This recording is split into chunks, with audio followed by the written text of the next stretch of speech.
being given the signal from government that they are able to open, or lots of you might have been in employment that has actually never been closed throughout the pandemic. The government have never enabled, and we've said this time after time, but they've never enabled a full lockdown. And today, the government are allowing a wider opening of schools, irrespective of the fact we have 8,000 new infections a day at least, that the death toll is higher than when we actually went into lockdown. The test, trace, isolate system is not yet working efficiently, and yet there is an easing of this lockdown. And many of you will have seen that society is kind of emulating that easing message from the government. Lots more people out and about, and that is clearly because of the signal from government. But the conditions haven't really changed, and that is what is of great concern to us at the People's Assembly. It's almost beyond belief. Every week when we broadcast on meetings on making sense of the crisis or other meetings, we talk about how difficult the situation is. But today it really feels agonising. And lots of councils we know have taken decisions not to widen more fully. Lots of individual schools have too, the National Education Union, and we are very pleased to have Mary Bowstead with us today, the Joint General Secretary of the National Education Union, have said today is too soon. They have 5 tests to spell out exactly why today is too soon, and we will come to her soon. But we also wanted to hear from the parents and young people who are directly affected. Today we have Tara, Sky, Izzy, Jude, Tom and Cara, who are parents, and of course, as I've already mentioned, Mary Bowstead from the National Education Union. As always, this is a People's Assembly broadcast. We want people who wouldn't ordinarily watch the People's Assembly to watch this. If you are in a parents' friendship group and you know that the other parents aren't watching this, please tag them in the comments to bring them to this broadcast. And as always,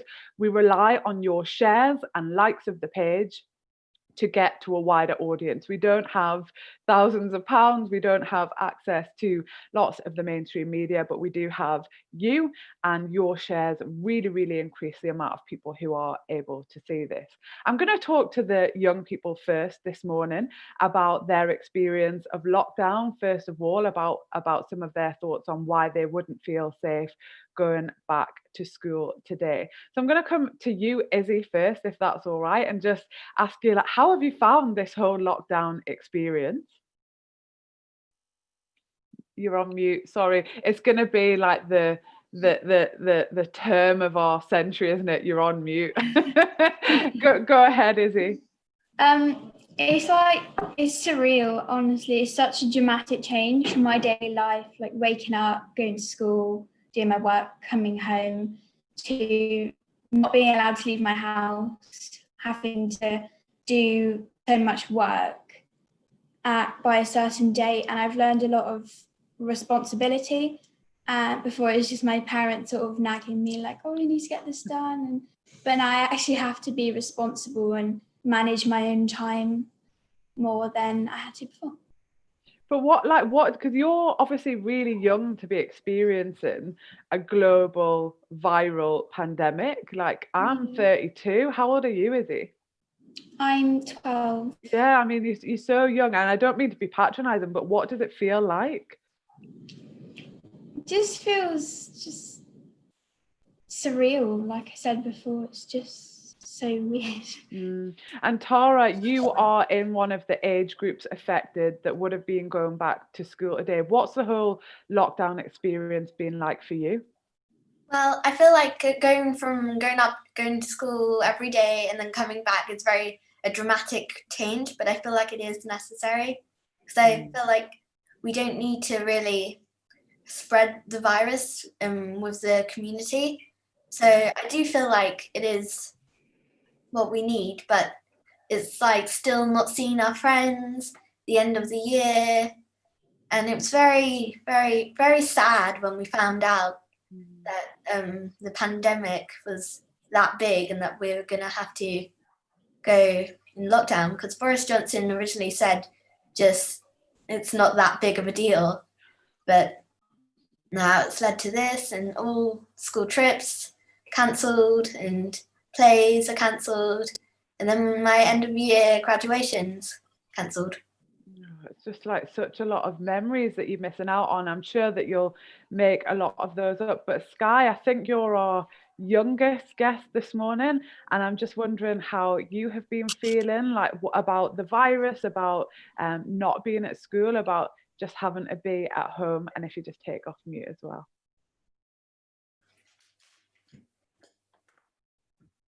Yeah. Hiya, Sky. So how have you found things, Sky? A bit boring and fun. It's quite hard to think of loads of fun activities. I have a nearly 2-year-old, and I run out of things by about 7:05, and I'm like, oh my goodness, what am I going to do for the rest of the day? That painting activity lasted 30 seconds and it's everywhere, and so it is difficult, isn't it? And Jude, you're probably the older side of the young people here today. Just talk to me about your experience of lockdown. How's it been? What are you feeling about the schools opening wider today? So with my experience of lockdown, one thing that I remember in particular is on the day we went into school, not actually knowing that from that day on we weren't going to be in school for 2 months now, possibly going on longer. And it came as such a shock at the time. Sort of, it was written on the whiteboard in the sixth form area that you're going home and you're not going to be coming back in for weeks and weeks on that day. And I'm sure that was the experience of a lot of other schools, because it just came on very suddenly. And I feel like lockdown has been difficult in terms of keeping in contact with friends and sort of, I don't know, just keeping yourself motivated to go through your regular sort of school day, or I don't know, somehow keeping on top of sort of schoolwork and stuff. I'd say it's been easy for me, but maybe for younger people it hasn't so much, because we're sort of developing independent study skills and stuff at my age. And I'd also, with regards to the wider opening of schools, I think looking at all of the statistics, considering we aren't actually allowed to be indoors one-to-one with someone else yet, I think the priorities of the government are all wrong, because I think there's a massive sort of toll on mental health, not being able to see our friends and such throughout this period. And if they're going to ease the lockdown in any way, in terms of actually like being inside with someone, it should be like that, not with a classroom of 30 students. I think it's completely ridiculous. Yeah. And why do you think they have gone to a wider opening today, Jude? I don't know if you've thought about that, but why now, when all of the signs, all of the statistics, as you say, are saying it is not safe? Well, I think, especially considering it's focused on primary school sort of children, I would say it's essentially for childcare, so that people can go back to work, to encourage sort of economic recovery. But I wouldn't say even then it's the most effective way, because there might well be a sort of second spike as a result of this, especially in primary schools, where maybe, children aren't quite as physically aware of sort of what they're doing. I just think it's obvious that it's to get people back to work, but I think sort of holding out and waiting sort of till later might be a more effective way of doing that, so that we won't have to go back into lockdown potentially. And Izzy, I could see you nodding along with Jude there. Do you agree with his sentiments or his ideas about why they've opened today? Yeah, I agree that it's definitely more, they don't really care about as children, they more care about getting our parents back to work as soon as possible. I mean, that's quite an incredible thing for you to say and to realize. And I don't know, Tara, if you feel the same, like this is a really kind of crude decision that they just, get back to school so your parents can get back to work. Yeah, I feel like it would be very probable that it's happening. And I feel like Jude and Izzy are right. Like, I feel like they just want our parents to go back to work, and they don't really care about like how the pandemic's going around and affecting everyone. Like, like Jude said, we'll possibly go down and lockdown again after like a huge amount of deaths. And what, I know you are one of the year groups affected, Tora. What would you, if you were getting ready now to make that journey to your school, how would you feel about that? Well, I'd kind of feel like scared because like, how's this all going to work? Like, we're going to be in a big classroom and we're, well, kind of small in my case, but it's different in every year. And there's like many of us, but we're supposed to still like keep our distance and wear masks.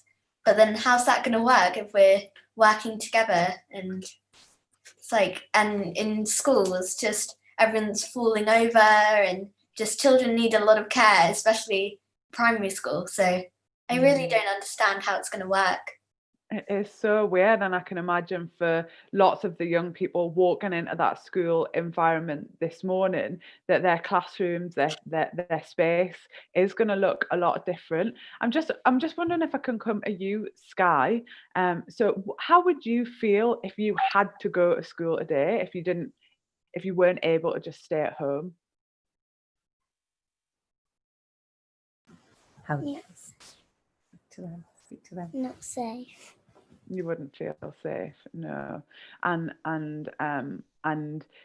to be in the UK in 2020 and not feel safe because of a government decision is a terrible, terrible situation to be in. I would love to speak to, I'm going to come back to the excellent young people in just a second, but I would love to speak to the parents. Tom, you have said that if you did have to send your children to school today, you wouldn't. Why is that? Well, I'm really, actually, I'm quite proud of what we did back in March because, you know, I've got 3 children, kept them out of nursery and school a week early. And I know loads of other parents across the country did the same thing. And I think that action by parents up and down the country back in March, in that week when Boris Johnson had said, you know, the schools are staying open, no lockdown, you know, but the Premier League was shutting, you know, the football matches down. That just exposed how mad it was, really. You know, you couldn't go and watch a football match, but the kids should be in school. And I think people made a big difference in their actions then. I think it really pressured the government, the fact that people, you know, could see, you know, how dangerous it was and that we needed to lock down, and it made a big difference.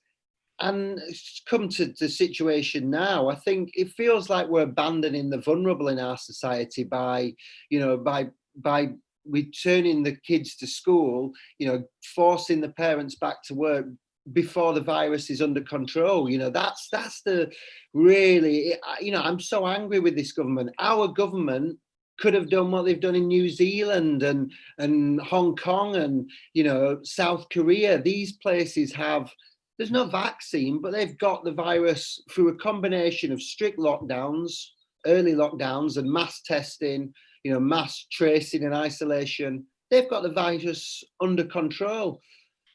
You know, and their kids will be able to go back to school. If you're in New Zealand or wherever, you can go back to school in a relatively normal environment, knowing that the virus is under control in that society. Whereas for our kids, it's, you know, in these little bubbles, 5 kids in a bubble, you know, you can't really socialize in the playground. You know, they've taken toys out of the classrooms, haven't they? Because obviously you can't have Lego for young kids or other things that can spread the virus. So, you know, we're sending our children, if they have to go back to school, they're going back into a, you know, not something very far removed from their normal learning environment.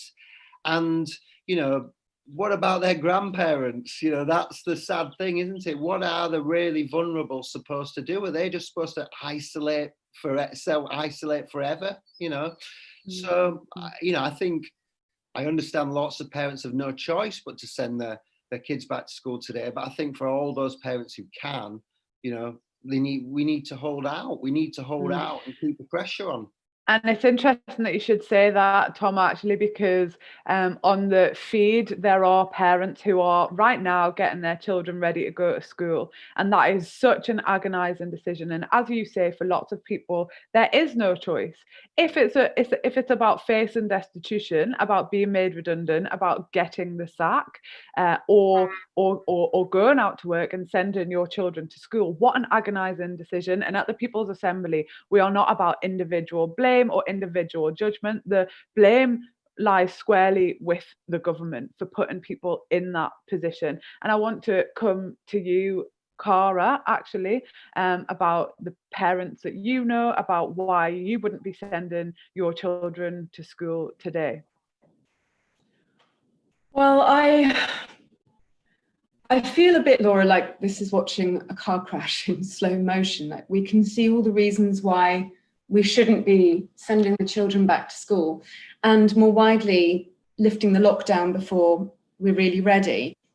As you rightly say, you know, there are 8,000 new cases every day. We had to fight so hard to get the schools closed in the first place.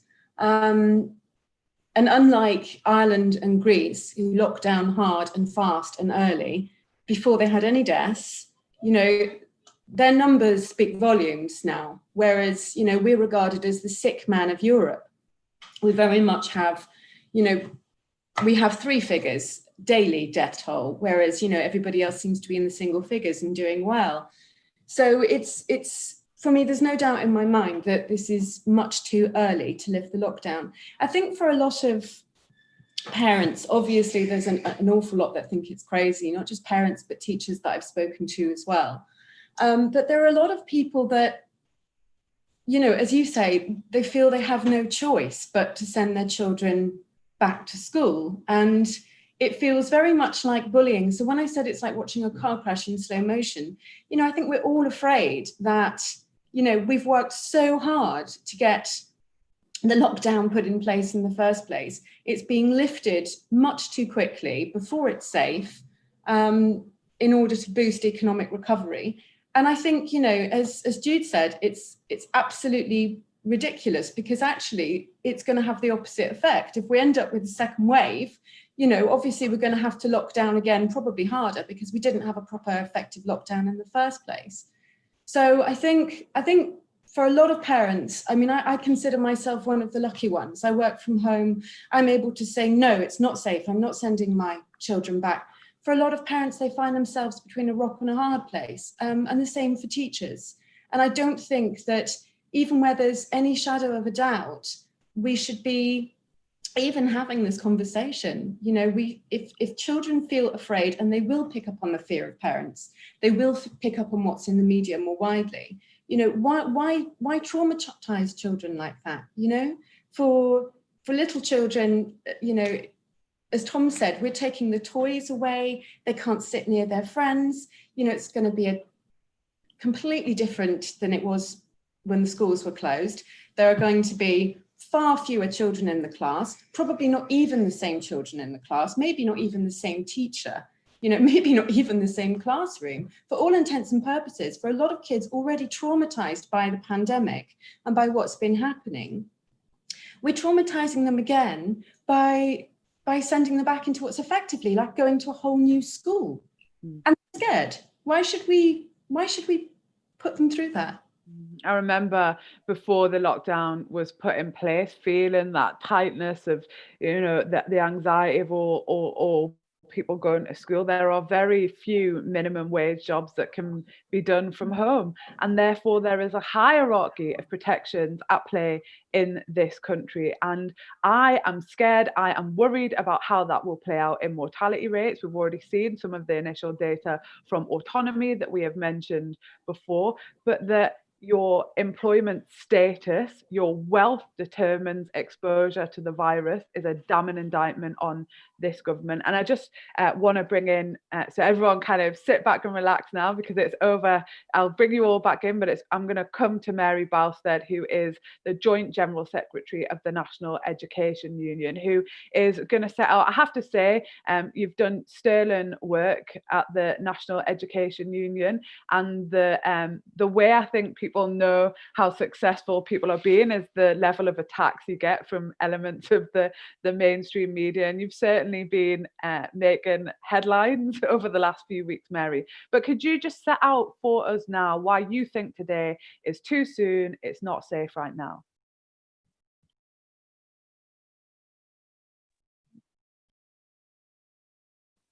Sorry. Yeah, this mute thing is just terrible, isn't it? Yeah, well, thank you very much, Laura. And it's really great that we're here. I'm here today, and it's lovely to hear from the children and young people and their parents, because, of course, they're the people who are really affected by this. They are the real people who know what's going on and how they feel. So I think one thing is really clear. You know, the National Education Union wants schools to open. We know how important schools are for children and young people, and particularly for children and young people who are vulnerable. We know how, you know, that schools act as, we know that schools have never just been about academic work. They've been about caring for children and young people. That, you know, during this pandemic, we've seen school leaders and teachers and support staff feeding children, phoning them up every day, trying to support their welfare. And schools are important institutions, not just for learning, of course, that's their primary purpose, but also for children and young people being part of society. But we're very clear that today is too early to open. And the reason for that is the science. So this weekend, 6 members of the government SAGE committee, which is the committee that advises the government about the lockdown, about the pandemic, 6 members of the SAGE committee said that it's too early to be easing the lockdown, and that it's going to be very, you know, if there is a second spike, it's going to be very difficult to work out what the cause is, because multiple lockdown measures are being released at once. But 2 of them, and Professor Peter Horby, who's chair of the government's new and emerging respiratory virus threats advisory group, NERVTAG. So this is like the central committee about the spread of the virus. And he said, well, we've actually got a very poor handle on whether children transmit the virus to adults. So we know that children we know that children can become infected with the virus.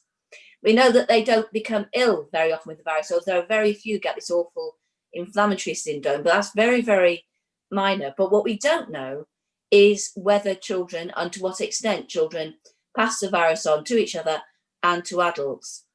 And so that was very, very significant. And another member of the government's SAGE advisory committee, Professor Callan Semple, said, and I'll quote his words, "We're lifting the lid on a boiling pan and it's just going to bubble over. We need to get it to simmer before we take the lid off, and it's too early." Now, we think that's really highly important, because up till now, the government has said we're relying on advice, we're relying on scientific advice, and this is safe. We think it's just reckless to open schools today when we have the 5th highest incidence per head of population of the virus in the world, where we don't have, and what we've always been told is if you've not got the lockdown as a means of suppressing the virus, then you need an effective test, trace, and isolate system in place. That has been rushed in. It was rushed in politically to start on Thursday. The evidence is that it's not in place. You read the anonymized accounts of people who've been trained, who haven't been trained effectively. The equipment doesn't work, and the government itself has said that there needs to be, if you got an effective test, track, and trace, you need to have a national system which is integrated into a local system of test, track, and tracing. And the local authorities were only brought in last week. And the government itself said the test, track, and trace will not be fully implemented, not fully working until the end of this month. So we are doing this thing about bringing children back into school. And just think about this, the 5th highest incidence of the virus in the world, no test, track, and trace. And the government says, right, we're going to be following Denmark, we're mirroring Denmark. Well, that's just not true. Denmark had very much lower case numbers because it went into lockdown much earlier. So very much lower case numbers when schools went back. Rigid social distancing in schools, even for the youngest pupils. But remember, the youngest pupils in Denmark will be 7. but they were taught in bubbles of 3 in the classroom, 5 outside. We haven't got that. What the government has said in its guidance, primary school children really can't do social distancing. So what we're doing is cohort distancing, and cohort distancing means that pupils, up to 15 pupils in a class, will be the cohort, and they will be distanced from other cohorts. Now today, on the 1st of June, we've got new lockdown regulations, which means that every one of those children live in a family. Every one of those families can meet up to 6 other people during that day. And so we're relying on teachers to go in to be 5 or 6 hours, mostly indoors, with 15 children, not socially distanced, without adequate PPE, and without test, track, trace, and isolate. And we just don't think that is safe. Now, we are not saying that you should wait until there is no risk, because nothing is risk-free. Going out of the door and crossing the road, there's a risk. Everything you do has a risk. But we agree now with Professor Peter Horby, who's at the SAGE, and we agree with Independent SAGE, which said if you kept the lockdown in place for another 2 weeks, the evidence is that the rate of infection would halve. That would mean children were half as likely to catch the infection and half as likely to pass it on. So the NEU's position is, why don't we wait until June the 15th? And then why don't we start to bring schools back in a measured way from June the 15th? And by measured, we don't mean the 2 youngest groups in primary and year 6. And remember this also, government guidance on bringing children back to school has changed 41 times since it was produced on the 12th of May. And remember, it is still the government's intention to have all children back in primary schools for a month before the summer holidays start. Now, we don't see any evidence that the government is going to be able to get double the number of current teachers. We don't see any evidence that they are looking to hire out community halls and libraries, as they are looking to do in Scotland, so that you can double the amount of classroom space. So the only thing the government can be still saying it wants to do is to get all children back into primary school with no social distancing, at a time when we have no idea about whether the current easing of the lockdown is raising the rate of infection. So what we've said to the government is, get us in, let us negotiate. We want schools to open. We understand how important they are, but we want them to open as safely as possible. And unfortunately, this government has just got no idea about negotiation. They think that if they get you in a room and you say what you want to say and they listen to you, that's negotiation. That isn't negotiation. We had no idea on the 10th of May when Boris Johnson made his announcement that he was going to say that 4 groups, nursery, reception, year 1 and year 6, would go back, and that secondary would go back later. So, the government, it's difficult for a Conservative government to do this because they don't believe in it and they don't have any track record of doing it. But the only way they're going to get confidence and they're going to get safer return to schools is if they listen and negotiate with the people who know. And we know because we have 450,000 members who are very willing to tell us what they know. That's how we know. That's how a union works. Mary, somebody's just said, Emma said, how can anyone attack Mary and the media when she speaks such sense? Now, you are dealing in facts, you're dealing in expertise, you're dealing with direct engagement with the people who are implementing these measures. Why do you think the attacks do come? It's important for people to understand, and I know we're not conspiratorial here, but it's important for people to understand why there are attacks upon you, your members, and your union in the face of such sense. Well, I do think the attacks have been extraordinary. I mean, I have barely recognised myself. Now, apparently, the first word I learnt was strike, and I'm sure my Liberal voting parents would be very interested to know that they were diehard Labour supporters, because unfortunately that wasn't the case. So I think that whenever, I think that it's been quite a while since unions have actually had traction and power, and that's been a shock to the right. And I think our case has been very strong, and they've seen that our case has had resonance with the public and with parents. And what they do when you get that traction and you get that voice is what they do is they seek to denigrate you. They seek to attack you personally, so that they're hoping to undermine your position through very highly mendacious and misleading public attacks. And you just have to, it's really hard, but you just have to try to rise above it. You just have to try and just think, well, this is I'm in an incredibly privileged position because I am able to have a public voice. And if it means that the Mail and the Sun and the Express attack me personally, then the only way to react to that is to think, well, then we're having some success. We're having, our argument is being heard. And that's why they're seeking to undermine you personally, because they can't, it's much more difficult for them to take you on the evidence, because you're like to know much more about that than they do. So they have to say you don't want children to learn, and you don't like children, and that you're irresponsible, and you're just doing this for political purposes. They have to say those things because they don't have the other arguments at their disposal. So I have to say that my family got far more upset than I did about those attacks. It's really upset them, but I've just had to explain to them that you get these attacks when you cause them. I mean, I remember in the 2011 pension dispute that I was followed by the News of the World, taped illegally by the News of the World, and a conversation was taped, and they were just about to publish a very nasty, completely false stories. And then the next, they were in trouble over hacking, and I got a reporter doorstepping me on the Saturday, and on the Sunday it was announced that the paper was going to close. So, and it was closing because they were facing so many damages because of illegal phone tapping. And I know that I was taped on the train speaking to someone on the phone. That was taped. So you have to accept it, Yeah, and it's quite incredible. We've always talked at the People's Assembly in this crisis that there are two pressures. So the pressure of those that need the economy to get back up and running. And look, I know that there is human harm when there is big sector collapse, when there's mass redundancies. We're not saying that is problem free, and I don't think redundancies are an inevitability. There are state interventions that can be made to make sure that jobs are protected.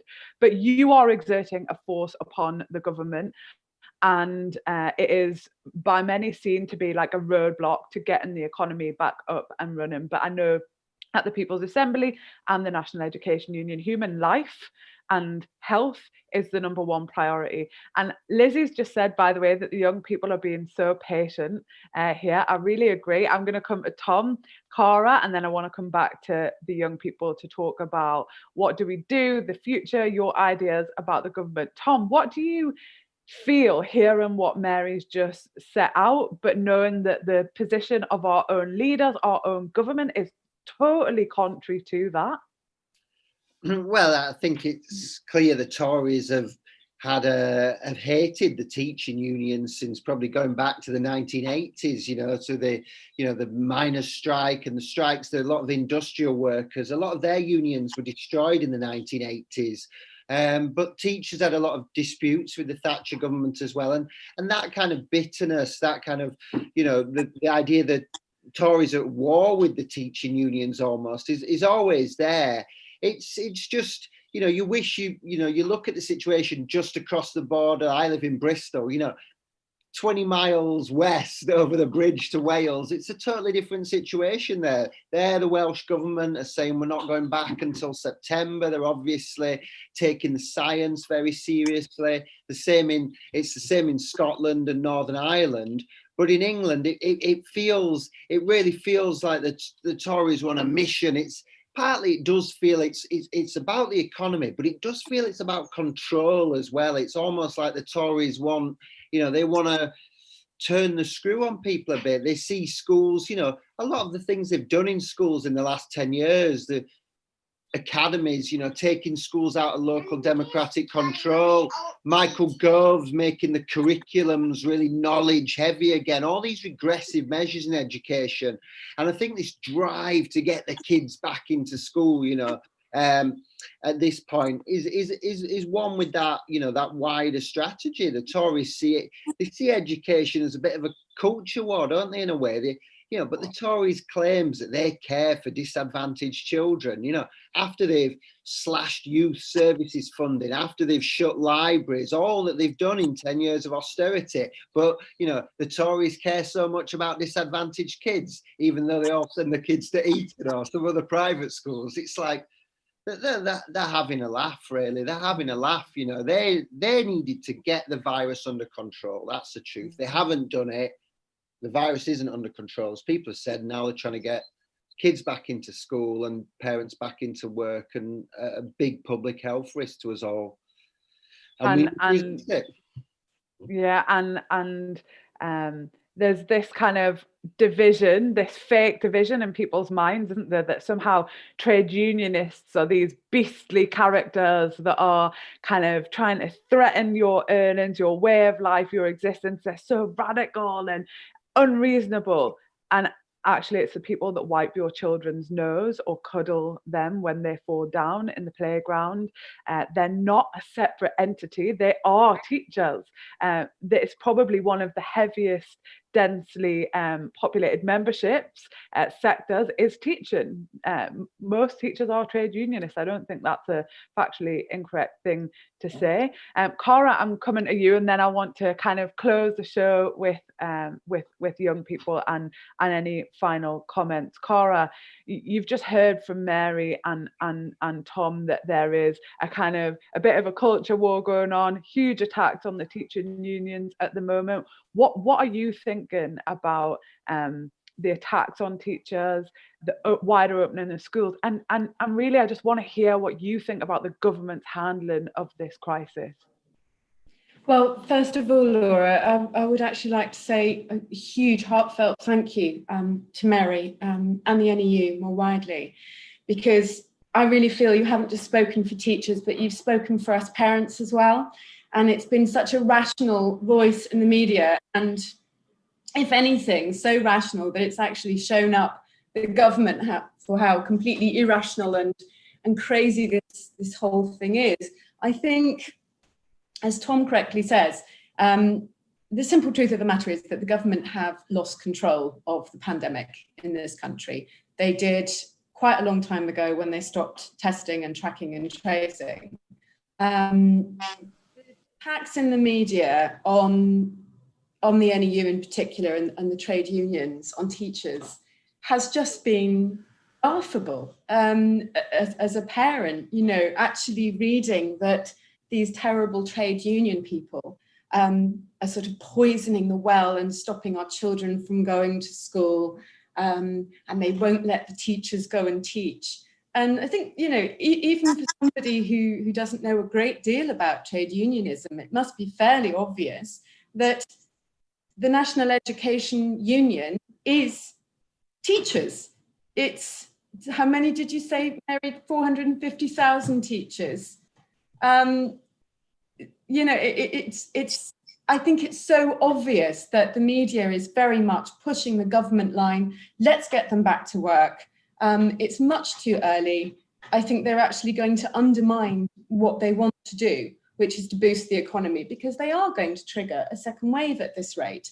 And, you know, if we waited for just another 2 weeks, then, you know, it quite possibly would be a lot safer to go back. But I think what's going to happen is that we're going to trigger this second wave, and that's going to put us back even further. So, you know, the economy will suffer anyway. So,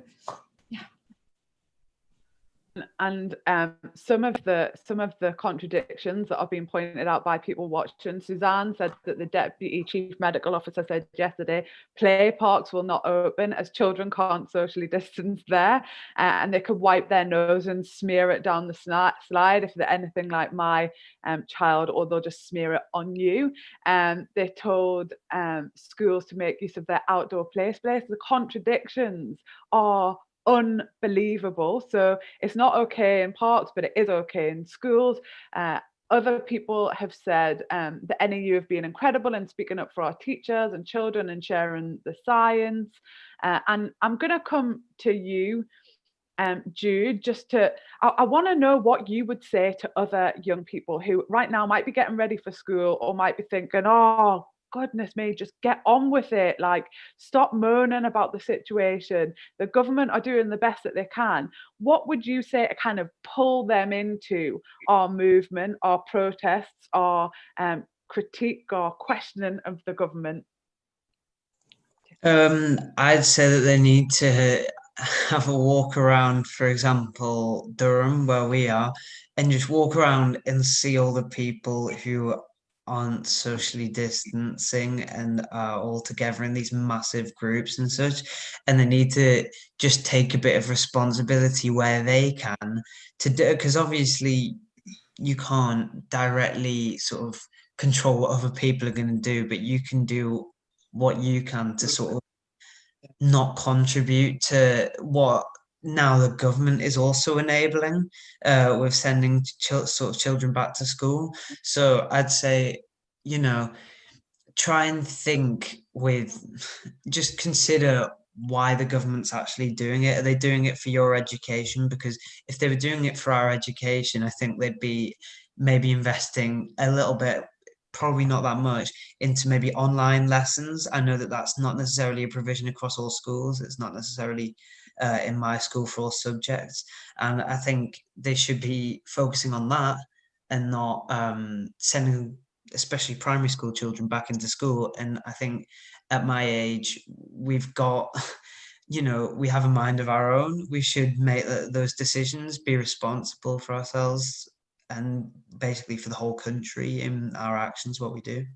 And I know you sometimes take part in the climate strike protests on a Friday. I've seen you marching through Durham town centre. It's a great spectacle.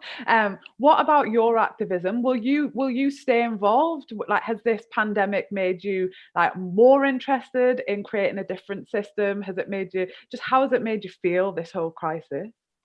It's made me kind of hopeful that our message in activism, because of the way that sort of neoliberalism has been challenged through this, I think it might have a bit more of an effect. What we're saying, people hopefully are going to sort of listen and think, well, throughout sort of recovery with coronavirus, maybe that is the way forwards. For example, with like a basic living wage and such. I mean, sort of the United Nations, they've been sort of discussing that as like a universal sort of basic income. I think hopefully people see that and think, firstly, for recovery from this, that could be a way forward with our messages within our activism, but also that hopefully in the long term, people it'll see change for how people are thinking with regards to the economy and thinking more collectively, more responsible for each other.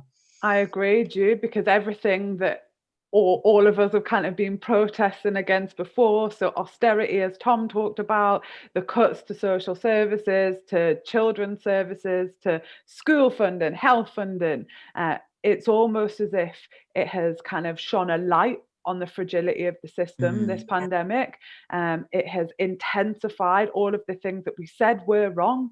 And we don't want to just be right, we want change. And I'm coming to you, Tara, now to kind of ask you the same. So what would you say to there'll be other young people right now, Tara, who are watching this, who are thinking, I don't feel like things are that right, but I don't really know what to do. What would your kind of advice be to people to convince them that today is not safe and to get involved?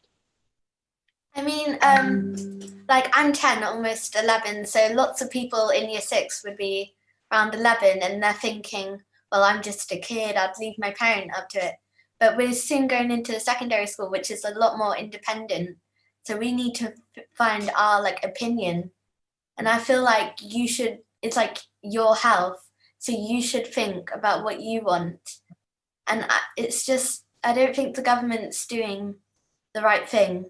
So I feel like go to like NWU and EU, and think about and read the stuff there, because there's so much you can learn from. And it's just like crazy, because like you're thinking how the government's working, and it's like what will happen after lockdown? Will we just forget about what the government did? It's like how they treated us, like how they said we should go back to school when it wasn't safe, because there's still so many deaths happening and continuing to happen when other countries in Europe, the death rates are going down instead of going up. That is such an important point. Tara, do you think people will forget, or do you think people will remember what this government have done? Well, I mean, it's really a chance. I think like I would remember, and my mum would remember, and my dad would remember, but that's because I know them personally, and I know that they would just, but I'm not sure about the other people in our community, in like around London, in England. It's just very, you can't be sure, but I would hope people would remember it and like challenge them, say like this isn't right, and like what will you do to make it better? And that's where we come in, isn't it? Because it is, if not, I don't think things will be kind of normal for quite some time, and we're arguing that we shouldn't go back to a system that we had before anyway. But that's where we come in, isn't it, Tara? To make people remember what they did. So not locking down early enough, ignoring. They did like a big investigation into what would happen if a virus hit, and they ignored lots of the findings of that big investigation. As we've said before, cut millions of pounds. We can't let people forget that those were political decisions that did that. It's not just about not being able to cope. There were choices that were made. And I'm going to come to Skye, because you have been incredible, sat there listening to this entire program. This is just my own curiosity, Skye, but what are you looking forward to doing when we are out of this situation? Playing with my friends, doing things that I can't do in lockdown, and seeing more of my family. Oh yeah, me too. Like the idea of just being able to run around freely is very, very exciting. And not to kind of put a gloom on Skye's kind of positivity, but it is government failure that we are still in lockdown. Just last week, I had to watch a funeral, my own auntie's funeral, online, watch people having to sit so far apart because the government have wasted so much time dealing with this crisis. And that's one person and there will be people in much more difficult situations. The collective harm, the collective pain is probably quite immeasurable, actually. Izzy, I want to know, hard question, but what would you say to the Prime Minister if you could have Boris Johnson in front of you right now? What would you say to him? I would say that you've handled this so badly. And I've seen a lot of people saying like, oh, it'd be even worse if like Jeremy Corbyn was in. But what you said, there's so many like ways that he could have done things so much better. Honestly, I think he's been quite coward. I think he's been a bit of a coward, and I don't think that he's really up to the job. I just think that he likes the idea of being the Prime Minister, and it's not actually up to all the things that he needs to do. I'm going to ask, there's rounds of applause for what you just said there, Izzy. I'm sure there's loads of people at home clapping too. I want to ask everyone else that, look, if you had the Prime Minister in front of you right now, Jude, what would you say to him? I'd say that firstly, he needs to get his staff under control with Dominic Cummings and Matt Hancock laughing during the interview about the app. But of course, Cummings driving up here and also to Barnard Castle. That was interesting. And I'd also say that the lack of clarity from Boris's briefings it's just sort of stay alert. It didn't mean anything really when we were supposed to still be in lockdown. He's throughout the whole thing, he's shown a lack of leadership, quite frankly. and a lack of sort of he was saying things without actually saying anything throughout pretty much this whole thing. And I'd just probably say to him that there needs to be a change in government priorities, especially throughout this recovery. We need to actually focus on together, sort of uniting to not only recover the economy, but everyone's mental health and the physical health of the country. We need to actually focus on all of those things, and not just as soon as we can getting trade sort of back up and everything. And Tom, what you saying to the Prime Minister is right in front of you right now. What's your message to the Prime Minister? Well, I think I'd say to him, look, you're a 55-year-old man and you almost died from this virus, and it was the NHS that saved your life. And, you know, there's a lot of other 55-year-olds out there who your policies today, 55 and older, are going to put at risk, you know.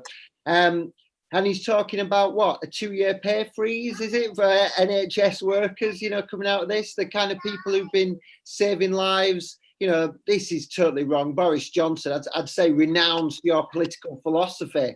But, you know, let's be honest, I don't think he will. You know, the Tories and the Leopard's not going to change its spots. We have to build, we have to build a movement that can really take them on, like the poll tax movement in the past, and that's beaten Tory governments, because they are the party of privilege, the party of profit, the party of the upper classes. We know all that, you know, and they want us back at work to start making profits for them, and that's why they want the kids back in school. And Boris Johnson isn't going to change his views.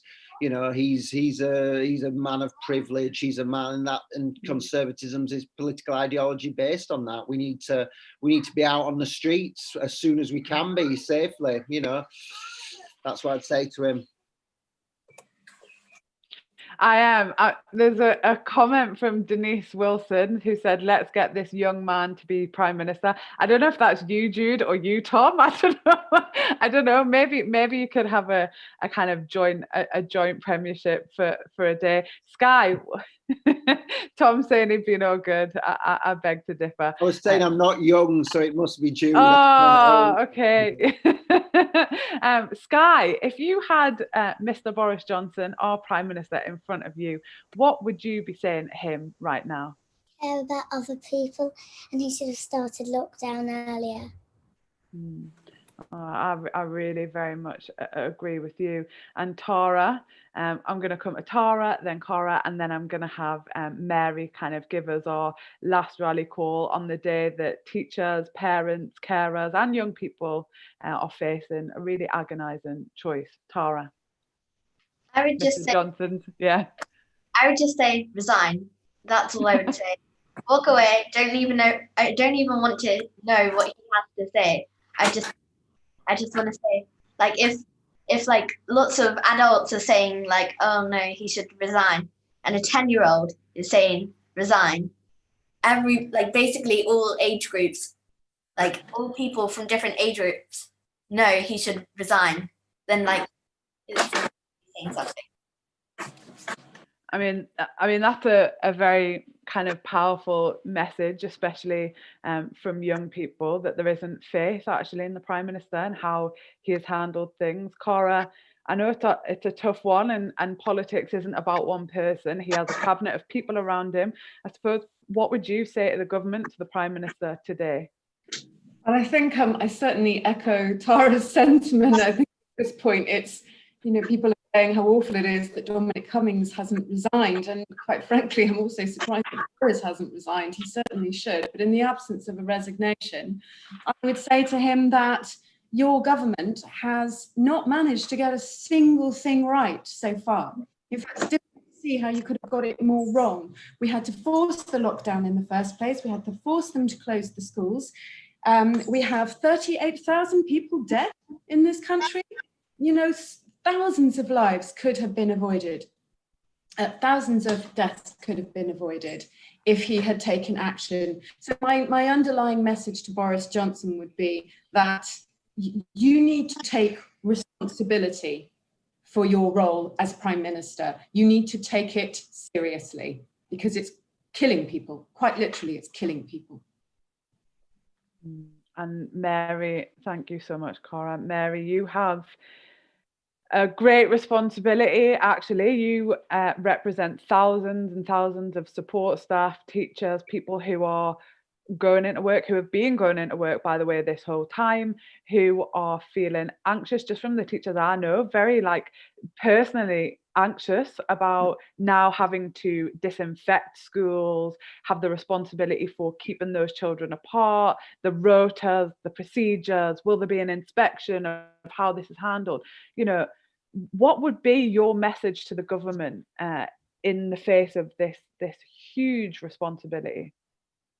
Well, Kevin and I wrote to all primary school leaders on Saturday to say, look, the government's own advisors are now saying that this is not a good idea. So use your own judgment, use your professional judgment and delay opening. We're not asking you to do this forever. Let's just delay opening until it's safer. And what I would say to them is that continue with that message. A lot of them have felt under massive pressure to open, particularly those schools in academy chains which are saying we're going to open come what may, and they feel hugely pressured.